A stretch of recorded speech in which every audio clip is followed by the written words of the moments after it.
अस्सलामु अलैकुम भाइयों, दरूद शरीफ को अपनी जिंदगियों में इस तरह शामिल करें कि आपकी हर सांस के साथ दरूद शरीफ का जिक्र जारी और सारी रहे, क्योंकि दरूद पाक ही एक ऐसा अमल है जो आपको दोनों जहानों में सुरखरू कर सकता है और आपको मंजिल मकसूद तक पहुंचा सकता है। यकीनन वो मंजिल हुजूर अलैहिस्सलाम की ज़ाते मुबारक है। जो ये मंजिल पा लेता है वो फिर दोनों जहानों में राज करता है। आज हम जो कहानी आपको सुनाने जा रहे हैं ये दो किरदारों पर मुश्तमिल है। बादशाह सलामत, जो अमीर और निहायत ताकतवर है, बाबा मुराद शाह, जो दरूद शरीफ का दर्स देता है। एक दफा का जिक्र है, एक बादशाह जो बहुत अमीर और ताकतवर था। इसके पास एक अजीम उश्शान महल, बेशुमार दौलत और हजारों नौकर चाकर थे। लेकिन इसके बावजूद वो हमेशा बेचैन और परेशान रहता। हर रात जब वो सोने की कोशिश करता तो नींद इससे कोसों दूर भाग जाती। इसके पास सुकून नहीं था। वो समझ नहीं पा रहा था कि आखिर इसकी बेचैनी की क्या वजह है।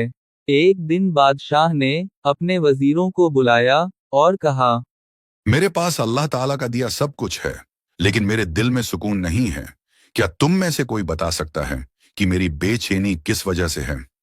वजीर आपस में एक दूसरे को देखने लगे, मगर कोई भी सही जवाब ना दे सका। फिर एक वजीर ने मशवरा दिया, बादशाह सलामत, शायद किसी तबीब या हकीम से पूछना बेहतर होगा। बादशाह ने कई तबीबों, हकीमों और दानिश्वरों से मशवरा किया, मगर कोई भी इसकी बेचैनी का इलाज ना बता सका। एक दिन बादशाह के दरबार में एक बुजुर्ग बाबा मुराद शाह आता है। वो सादा लिबास पहने हुए था, हाथ में एक लकड़ी की छड़ी थी और इसके चेहरे पर नूर झलक रहा था। मुहाफिजों ने बादशाह से कहा, बादशाह सलामत, एक फकीर आपसे मिलना चाहता है। बादशाह ने उसे अंदर बुलाया और कहा, ए बाबा जी, मेरे पास सब कुछ है, लेकिन मेरे दिल का सुकून नहीं। क्या तुम मेरी परेशानी का कोई हल बता सकते हो? बाबा मुराद शाह मुस्कुराए और नरमी से पूछा, बादशाह सलामत, क्या आप दरूद शरीफ पढ़ते हैं? नहीं, मैंने कभी उस पर ज्यादा ध्यान नहीं दिया। मगर दरूद शरीफ से मेरी बेचैनी का क्या ताल्लुक हो सकता है? क्या उससे मेरा मसला हल हो जाएगा? बाबा मुराद शाह ने बादशाह सलामत से कहा, बादशाह सलामत, दरूद शरीफ एक ऐसी नीमत है जिसे खुद अल्लाह ताला ने पसंद फरमाया है।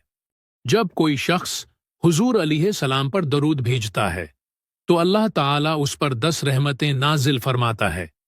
दरूद शरीफ पढ़ने से दिल को सुकून मिलता है, जिंदगी में बरकत आती है, हर परेशानी दूर हो जाती है और नामुमकिन काम मुमकिन हो जाता है।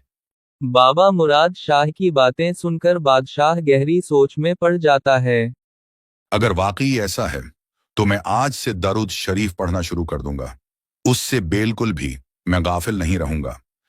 इस दिन के बाद बादशाह ने रोजाना दरूद शरीफ पढ़ना शुरू कर दिया। वो सुबह, दोपहर और रात को हर वक्त दरूद शरीफ पढ़ता रहता। चंद दिनों में उसके दिल की बेचैनी खत्म होने लगती है। इसका चेहरा पहले से ज्यादा रोशन हो गया और इसके दिल को हकीकी सुकून मिल गया। बादशाह ने बाबे मुराद शाह को दोबारा बुलाया और कहा, बाबा मुराद शाह जी, आपने सच कहा था। दरूद शरीफ की बरकत से मेरी जिंदगी बदल गई है। अब मुझे वो सुकून मिला है जो मैं दौलत और ताकत में ढूंढ रहा था, मगर मुझे कभी न मिला। बाबा मुराद शाह मुस्कुराया और कहा, बादशाह सलामत, जो शख्स दरूद शरीफ की आदत बना लेता है, अल्लाह ताला उस पर अपनी खास रहमतें नाजिल फरमाता है और हुजूर अलैहिस्सलातु वसलाम पर दुरूद शरीफ पढ़ने से अल्लाह ताला बंदे पर राजी हो जाते हैं। ये दुनिया और आखिरत में कामयाबी का राज है। मेरे भाइयों, इस कहानी से हमें ये सबक मिलता है कि हकीकी सुकून दौलत, ताकत या इज्जत में नहीं, बल्कि अल्लाह ताला और इसके रसूल सल्लल्लाहु अलैहि वसल्लम की मोहब्बत में है। जो शख्स रोजाना दरूद शरीफ पढ़ने की आदत बना लेता है, इसकी जिंदगी खुशियों से भर जाती है اور اس کے مسائل خود بخود حل ہو جاتے ہیں۔ آئیے آج ہی سے ہم سب درود شریف پڑھنے کی عادت اپنائیں اور اللہ تعالیٰ کی بے شمار رحمتیں حاصل کریں۔ ایک حدیث پاک میں حضور علیہ السلام کا ارشاد ہے کہ جس نے مجھ پر ایک بار درود بھیجا اللہ تعالیٰ اس پر 10 رحمتیں نازل فرماتا ہے، 10 گناہ معاف فرماتا ہے اور اس کے 10 درجے بلند کرتا ہے۔ مسلم شریف۔